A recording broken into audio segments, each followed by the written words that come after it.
Go ahead and get comfortable right now. Pull your blanket a little closer. Let your shoulders drop away from your ears. And take one slow, easy breath. You don't have to think about anything tonight. You don't have to solve anything or plan anything or hold anything together. You can just be here, with me, listening to a quiet story about something that really happened. Utwo 014. About how one ordinary moment, one small and almost accidental decision, can ripple out through a life in ways no one could ever predict. My name is Thomas, and I want to tell you something that I've carried for a long, long time. Not as a burden, but more like you carry something precious, U2014, carefully, close to your chest, taking it out now and then to look at it in the light. I was 34 years old when this happened. I'm 51 now, and I still think about it almost every single day. I grew up in a small town in Ohio, one of those places where everybody knew your family's last name before they knew yours.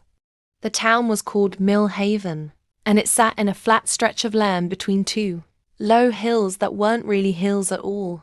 Utwo 014, just gentle rises in the earth, covered in yellow grass in the summer and snow in the winter. We had one diner, one hardware store, one pharmacy, and a school that served grades kindergarten through 12, all in the same building.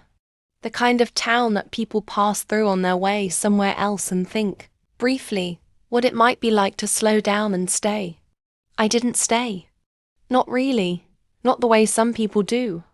I left for college when I was 18, came back a few times over the years for holidays and family things, but mostly I built my life somewhere else, U2014 in Cleveland, which felt like a different world even though it was only about 2 hours away. I worked in facilities management for a mid-sized company that made industrial parts. It wasn't glamorous work. I walked floors, checked HVAC systems, talked to contractors, signed off on maintenance logs. I was good at it in a quiet, steady sort of way. I showed up on time. I did what I said I would do. I went home. For most of my 30s, my life had a kind of sameness to it that I didn't mind.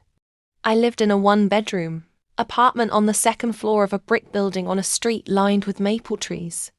In the fall, those trees turned the most extraordinary shade of orange and gold, and I used to leave my window open, just a crack in the evenings so I could hear the dry leaves skitter across the sidewalk below. My apartment always smelled a little bit like coffee because I left the pot on too long most mornings. There was a radiator in the corner that ticked and clanked all winter, and I'd grown so used to it that the sound was almost like company. I had friends, though not many close ones. I had a few good habits. I ran 3 miles on Sunday mornings. I kept a small collection of paperback novels on the shelf above my bed. I called my mother every Thursday evening. I had a cat named Hopper, a grey tabby who slept in whatever rectangle of sunlight happened to fall on the floor. What I didn't have, though I didn't talk about it much, was a real sense of direction. A feeling that any of it was adding up to something. I wasn't unhappy, exactly. But there was this quiet hollowness underneath everything, like a sound you can almost hear, but can't quite place. Like something was missing from the middle of my days. I think a lot of people in their mid-30s know that feeling. You've done everything you were supposed to do. You've been responsible and steady, and you haven't made any enormous mistakes. But somewhere along the way, without noticing it, you stopped looking forward to things. That was me, in the autumn of my 34th year. Steady, quiet, hollow in the middle. It was a Tuesday in October when it happened. I remember the exact feel of that day. The kind of grey, overcast morning where the light never really gets going, where it stays soft and flat all day long and the air smells like cold and wet leaves. I had a doctor's appointment first thing in the morning, just a routine checkup. And because it was on the west side of the city, farther from my office than usual, I took a different bus route than I normally would. I'd like to say I had some feeling about that day, some sense that it would be different. But I didn't. I was tired. I hadn't slept well. I was wearing my old grey jacket, The one with the loose button on the left cuff that I kept meaning to fix. I had a paper cup of coffee from the diner around the corner from the doctor's office. Not my usual place, just the nearest one. And I was standing at the bus stop on Larimer Avenue, trying to remember if I'd left the kitchen window cracked. The bus stop was a simple thing. A bench. A plastic shelter with a cracked panel on one side. A metal pole with the route numbers on it. There were 2 other people waiting, a woman in a red coat, talking quietly on her phone, and an older man sitting on the far end of the bench with a paper bag on his lap. I noticed the older man the way you notice most. Things when you're tired and not really paying attention, vaguely, from the corner of your eye. He was maybe 65, maybe older. He had white hair, cut neat, and he was wearing a tan jacket that was too light for the weather. The kind of jacket that makes you feel cold just looking at it. He had an air about him that I can only describe as careful. He was sitting very still, with both hands resting on the paper bag in his lap, and he was looking at the ground. I don't know what made me look more closely. Maybe it was the stillness of him. Most people at bus stops are in motion in some small way, shifting their weight, checking their phones, looking up and down the street. This man was absolutely still, the way people get when they're carrying something heavy on the inside. I looked at his face and saw that his eyes were wet. Not crying, not obviously, just that particular shine that eyes get when tears are being held back by sheer effort. I looked away. I sipped my coffee. I looked at the street. And then something made me look back. I want to be honest with you about this moment, because I've thought about it so many times. I didn't feel a grand impulse. I didn't hear a voice. I wasn't flooded with compassion. I was tired and a little preoccupied, and honestly part of me just wanted to drink my coffee in peace and get on the bus. But some small, quiet part of me wouldn't let me look away.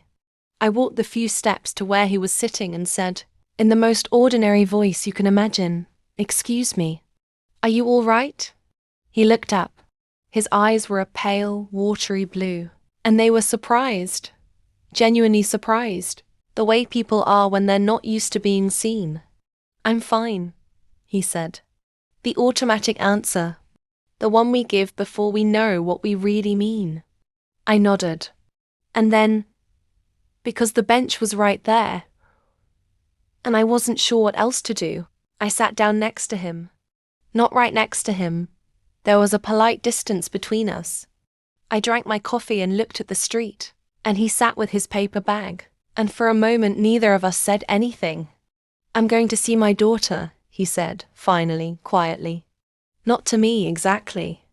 More like he was saying it to the air, to himself. First time in almost 9 years, I turned to look at him. "We had a falling out," he said. "A long time ago. We said things." He paused. His hands tightened slightly on the bag. "I said things I didn't mean. Or maybe I meant them at the time, and I shouldn't have. I don't know anymore. It was so long ago. I didn't say anything, because there was nothing to say yet. I just listened. She called me last week," he went on. "Out of nowhere. Her mother, my wife. She passed away in the spring. And I think maybe that's what it took. I think she called because there's nobody left now except us." He was quiet for a moment. "I made a card. I brought flowers. I practiced what to say." He looked down at the bag. "I can't remember a single word of it now. I thought about my mother. About those Thursday phone calls. About how easy it had always been for us. And how I'd never quite appreciated that. I thought about the length of 9 years. How much life fits into 9 years. How much you can miss." "She knows you're coming?" I asked. "Yes," he said. "She knows. She said to come. He stopped. "I'm afraid she's only doing it out of obligation. Because of her mother. I'm afraid I'm going to walk in there, and she's going to look at me. And I'm going to be able to see in her face that she doesn't actually want me there." The bus was coming. I could see it a block away, that blocky shape moving through the grey morning. I could have stood up then. I could have said something vague and kind and gotten on the bus. That would have been the easy thing. That would have been the thing I would have done. Most days. In that season of my life when I was moving through my days like a person moving through water, present but not quite engaged. But I didn't stand up. Can I tell you something? I said. He looked at me. I don't know your daughter, I said. And I don't know what happened between you. But she called you. She called you after 9 years. Whatever she felt, whatever obligation or duty or whatever else might have been in that call, she still picked up the phone and dialed your number. She could have not done that. She chose to. The bus pulled up to the stop. The woman in the red coat got on. The door stayed open for a moment, the driver patient. The man looked at the bus, then at me. You should get on, he said. You'll miss it. There's another one in 20 minutes, I said. And I surprised myself by believing it, by not minding. He was quiet for a long moment, looking at his hands. Then he said something I wasn't expecting. He said, "My name is Gerald." "Thomas," I said.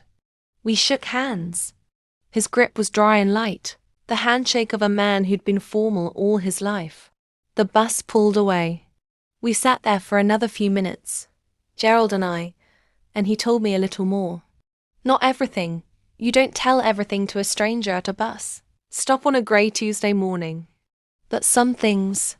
He told me his daughter's name was Diane, and that she had 2 children he'd never met. He told me that the falling out had been about her choice of husband, a man Gerald had judged harshly and loudly, and without giving him a real chance. He told me the husband had turned out to be a good man, a gentle father, and that knowing this had been a quiet, persistent source of shame for Gerald for years. He told me that his wife had tried to mend things many times, and he had always found reasons to wait just a little longer, as if the right moment were always just around the corner. And then his wife was gone, and the right moment was just a myth he'd been telling himself, and suddenly there was no more time to waste. I listened to all of it. I didn't offer advice or solutions. I just sat with him in the grey morning and let him say the things he'd probably been carrying alone for a long time. When the next bus came, Gerald stood up and adjusted his jacket and held his paper bag in both hands. "I hope it goes well," I said. "I think it will." He looked at me for a moment with those pale blue eyes. "Thank you," he said. "I mean that. You didn't have to sit here." "I know," I said. And that was it. He got on the bus. The doors closed. I watched the bus pull away, and I stood there on the sidewalk for a moment in the quiet, in the cold smell of October, and I felt something move through me that I didn't have a name for right away. Something soft and a little bit warm. I walked to my doctor's appointment. I went to work.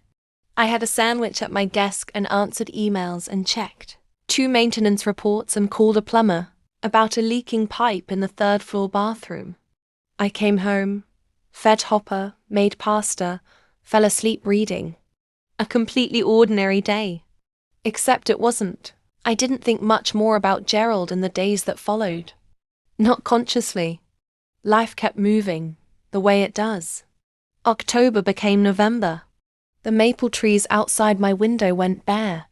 The radiator started its winter noise.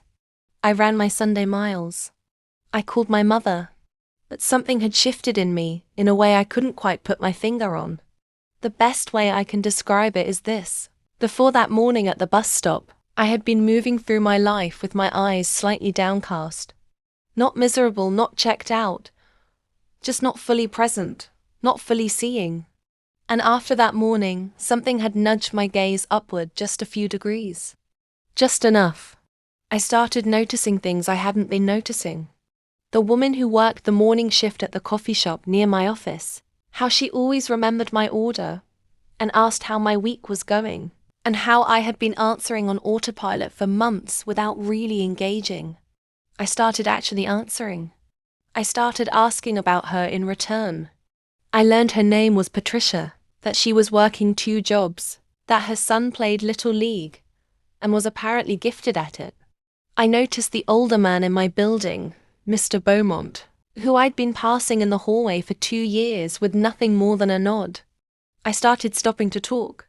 He was 80 years old and had lived in that building since 1987, and he had stories. Real ones. The kind that take a while to tell, and are better for taking their time. I noticed, in other words, people. The way they were actually there. Actually present. Actually carrying things you couldn't see from the outside. I'd always thought of myself as a reasonably kind person. I didn't do deliberately unkind things. I tipped well at restaurants and held doors open and said please and thank you. But sitting with Gerald that morning had shown me something about the difference between the kind of kindness that costs you nothing, the reflexive, habitual kind, and the kind that asks you to stop, to slow down, to actually be somewhere with someone. The second kind takes something from you, and that's exactly why it matters. Months passed. Winter settled in deep and grey over Cleveland, the way it does. The kind of winter that feels like it's considering staying forever. All dirty snow and low skies, and the particular tiredness that comes from not seeing enough sunlight. I kept on with my life. I worked. I ran. When the sidewalks weren't too icy, I started going to a Sunday evening community dinner at a church a few blocks from my apartment, not for religious reasons particularly, but because I'd seen a flyer and something in me had started to respond to the idea of being in a room full of people for reasons other than work. And it was there, at one of those Sunday dinners in late January, that I met a man named Caesar. Caesar was 30 years old. He was short, broad-shouldered, with a quiet way of looking at you that made you feel he was genuinely considering what you'd said before he responded. He'd been coming to the dinners for a few months. He was new to Cleveland, had moved up from Columbus after a job fell through, was living in a rooming house a few streets over, while he tried to find his footing. We started talking one Sunday, because we were both lingering over coffee after the meal, and we ended up talking for almost 2 hours. He told me about his family in Columbus, his mother and 3 younger sisters, how he sent money home when he could, and how not being able to send as much lately weighed on him.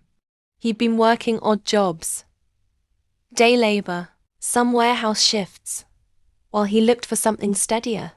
He was studying in whatever spare time he had for a certification in Havaki repair.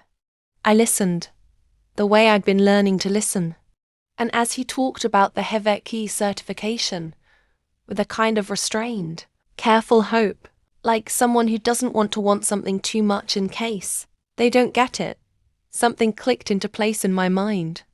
I worked in facilities management. I knew people. I knew, specifically, that the company that serviced the HVAC systems in our building was always looking for trained technicians. How close are you to finishing the certification? I asked. He looked at me carefully. 6 weeks, maybe 8. If I can keep studying around the work schedule. I thought for a moment. Then I said, I'd like to put you in touch with someone. I can't promise anything, but I know people in that field, and if you're certified and you're willing to work hard. I work hard, he said.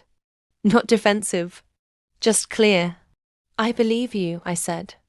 I gave him my work phone number and told him to call me when he had his certification. And then, because something in me, that same something that had made me sit down next to Gerald at the bus stop, wasn't quite done yet, I said. I also know that the warehouse 2 blocks from here sometimes needs people on short notice. If you need something to bridge the gap, I can make a call tomorrow. He looked at me for a long moment. His expression was hard to read. Not suspicious exactly. More like someone who has learned to be careful about accepting things from people, because sometimes things come with weights attached that you don't notice until later. Why would you do that? He asked, quiet, genuine, and I thought about Gerald.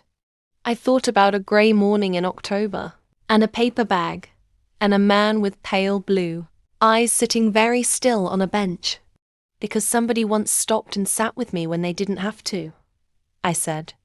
And it changed things for me. And I think maybe that's how it works. You pass it along.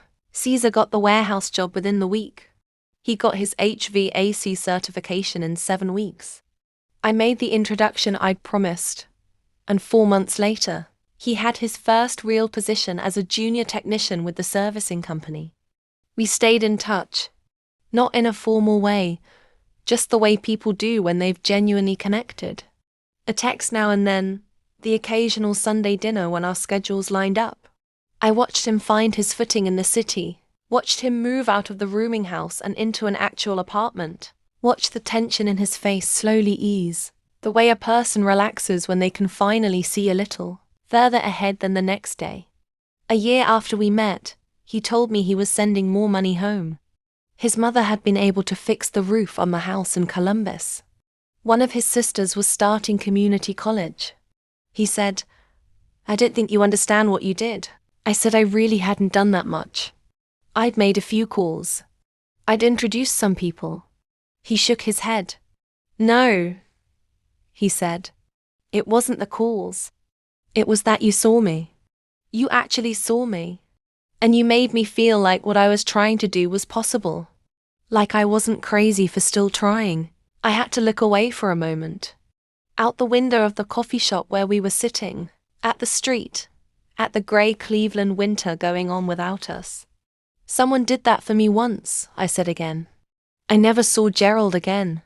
I thought about trying to find him. I knew his name. I had a rough sense of where he'd been going that morning, but it never felt right.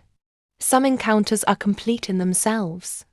Some people come into your life for exactly one moment, and the moment is enough. But I thought about him often. I thought about what might have happened when he knocked on his daughter, Diane's door. I thought about what her face might have looked like when she opened it. I hoped it was the face he'd needed to see. I hoped the flowers had helped just a little. I hoped the words he'd practiced and forgotten had found themselves again when it mattered. I hoped, mostly, that they'd sat down somewhere and started talking. That the silence of 9 years had eventually given way to words, to the slow and careful process of finding each other again. I'll never know. And that's okay. You don't always get to know how the story ends. Sometimes you're just a small part of someone else's larger story, and your job is to show up for the part you're given. Something else happened, though, something I didn't expect in the aftermath of all of this. I changed. Not dramatically. Not in the way people describe transformations in movies, where there's a clear before and after, a montage of becoming. It was slower than that, quieter, more like how a room changes. When you gradually let more light in through a window, you don't notice it happening until you look up one day and realize how much brighter everything seems. I started caring about my days in a way I hadn't before. Not every moment. I wasn't turning into someone relentlessly cheerful and purposeful. I was still me, still someone who sometimes left dishes in the sink and forgot to call people back and spent too many evenings on the couch. But there was a thread running through my days now that hadn't been there before. A sense that what I did, how I showed up, whether I really looked at people, mattered in ways I couldn't see. I started volunteering on Saturday, mornings at a food pantry a few miles from my apartment. I started actually using the time I'd been spending alone in neutral, passive ways, scrolling, channel surfing, waiting for time to pass, to actually do things. Small things. Things that put me in contact with other people, with their real lives, their real needs, their real selves. I'm not telling you this to make myself sound good. I'm telling you because I want you to understand what a single moment of genuine attention can do. Gerald didn't give me a speech. He didn't inspire me. He just sat there being human, being scared, being real. And I sat there with him for a little while. That's all it was. That's all it took. Or maybe, and I think this is actually the truer thing, it wasn't that sitting with Gerald changed me. It was that it reminded me of something I already knew and had forgotten. That the most important thing you can do on any given day is to actually be present for the human beings around you, to actually see them, to let yourself be moved by what they're carrying. We all know this. We're born knowing it, I think. But life has a way of teaching us to move fast, to look down, to protect ourselves from the uncomfortable weight of other people's realness. And sometimes it takes something small, a man with a paper bag on a bus stop bench on an ordinary, grey morning, to shake it back into clarity. I'm a different person now than I was at 34. Older, obviously. My hair is mostly grey.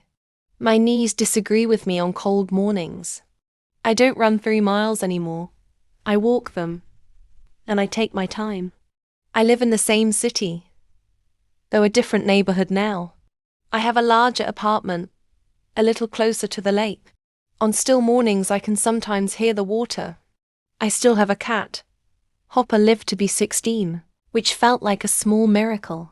And after him I eventually got another, a tortoiseshell named June, who is opinionated and affectionate in equal measure.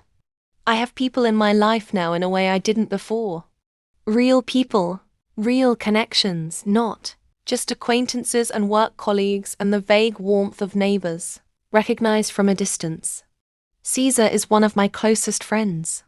He's married now, has a son who will turn 4 in the spring, and when they come over for dinner, which happens a few times a year, on afternoons that end with the kids asleep on the couch and the grown-ups talking in low voices about nothing in particular, I look around the room and think about a man at a bus stop and a grey morning, and I feel something that I can only call gratitude, deep and quiet and clear. My mother is still alive, still in Millhaven, still answering on the first ring every Thursday. She's 80 now, slower than she was, but sharp and warm and glad to hear my voice. I've been more present with her in the last 15 years than I was in the decade before. I drive out to see her more. I stay longer when I do. I listen better. I think about what it would have been like if I'd gotten on that bus. I think about it sometimes when I'm sitting quietly somewhere, on a park bench, in a coffee shop, waiting for a bus myself, and I see someone who has that particular stillness, that held-in quality, that sense of carrying something invisible and heavy. I think about what it cost me to stay that morning. 20 minutes. 1 bus. A few words. And what it gave back. Not just to Gerald, I'll never know what it gave to Gerald. But to me. To the man I was becoming, or was trying to become, or had always been underneath, the smallness and the sameness, and the hollow middle of those days. It gave me back to myself. There's something I want to say before we close tonight. Something I think about often and want to offer to you. Whoever you are, wherever you are, in whatever bed or chair or quiet room you're settling into as you drift towards sleep. You do not have to do something large to matter.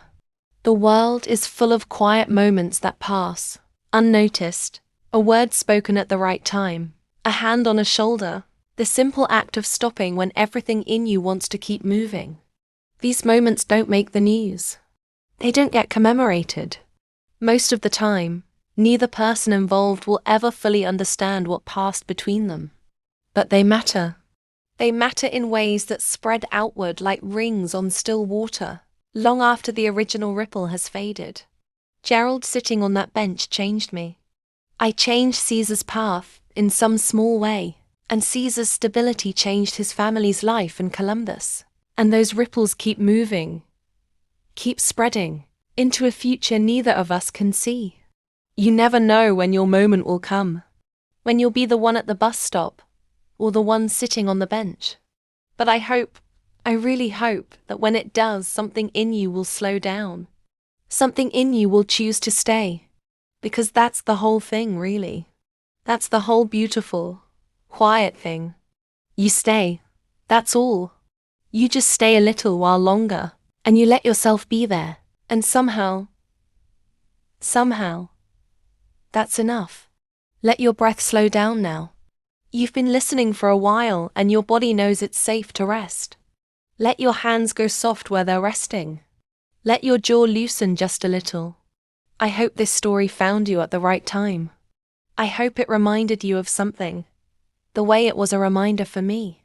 The world is full of Geralds, full of people sitting carefully with their paper bags on their laps, carrying more than anyone can see from the outside. And the world is full of people who might slow down just long enough to notice. Maybe that person is you. Maybe already has been. In some moment you've half forgotten, on some ordinary morning that mattered more than you knew.